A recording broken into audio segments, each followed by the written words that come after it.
Kepada Tuan dan Puan, para anggota DPR yang terhormat, apa kabar hari ini? Sepertinya tak sebaik biasanya. Sama, di sini pun begitu. Kita semua memang sedang diuji. Hidup memang tak selalu baik, kan? Seperti kami-kami ini, Tuan dan Puan juga mungkin lebih banyak bekerja di rumah. Kalau lihat siaran sidang atau rapat terbuka di gedung DPR sekarang sih kelihatannya banyak kursi yang kosong. Tapi biasanya juga kosong kan ya? Tuan dan Puan anggota DPR yang terhormat, saya perhatikan parlemen-parlemen negara lain fokus melawan corona. Tapi rasa-rasanya isu-isu yang keluar dari Senayan belakangan kok kebanyakan tidak terkait corona ya? Kami malah membaca DPR bersemangat membahas isu-isu lain.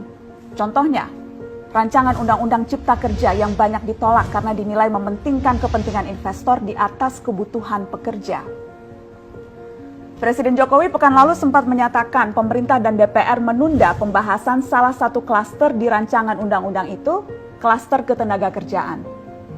Ini untuk memberi kesempatan mendalami substansi dan mendapat masukan dari banyak pihak. Berpegang pada alasan itu, maka sudah seharusnya klaster lain dalam RUU Cipta Kerja pun perlu ditinjau ulang. Karena yang lain juga bukan tanpa masalah, terutama dari perspektif lingkungan dan keadilan gender. Tidak cukup hanya menunda pembahasan satu klaster saja. Ada juga RUU lain yang masih nekat mau dibahas. Ada RUU KUHP yang tahun lalu diserbu unjuk rasa. Lalu RUU pemasyarakatan. Ada koruptor yang sudah ngebet pengen bebas kah? Apa kabar Pak Yasona? Terus terang saja, membahas undang-undang yang menyangkut hajat hidup orang banyak di masa seperti sekarang ini terlalu mengundang curiga. Gara-gara pandemi yang pada jatuh cinta saja berani menunda nikah loh. Ini kok DPR buru-buru banget kayak lagi kejar setoran? Tidak ada undang-undang yang tidak penting, semua penting. Justru karena undang-undang itu penting, aneh jika pembahasannya diseriusi di waktu seperti sekarang. Saat dimana perhatian dan konsentrasi kita sedang terkuras bertahan hidup di tengah wabah.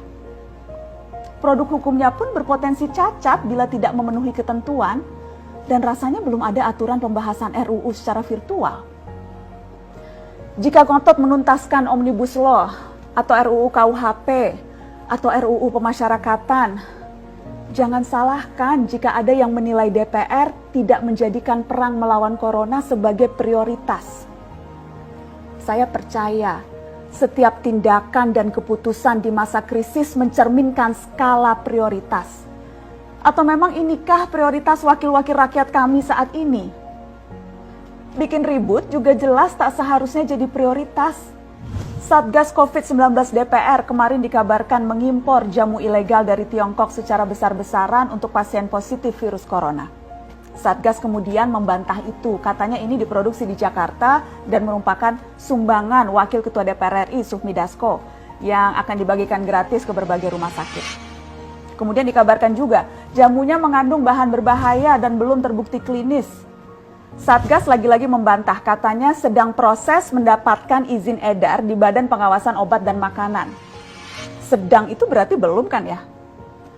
Tuan dan Puan yang terhormat, niat baik pun perlu proses yang baik. Proses yang semrawut hanya akan disusul polemik. Sementara sekarang kita sedang banyak-banyaknya menaruh harapan kepada negara. Tindak tanduk DPR salah benarnya akan selalu dilihat. Makanya sempat ramai juga warganet mengkritik Satgas COVID-19 DPR RI yang berfoto mengenakan APD saat hendak berkunjung ke rumah sakit darurat Wisma Atlet menyerahkan sumbangan DPR. Ini dinilai melukai hati masyarakat.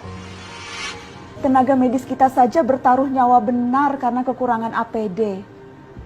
Tidak ada yang meragukan jumlah sumbangan DPR. Kami yakin pasti banyak, namanya juga DPR, beli ribuan rapid test saja mampu, ngeborong jamu apalagi. Tapi ini soal rasa dan empati.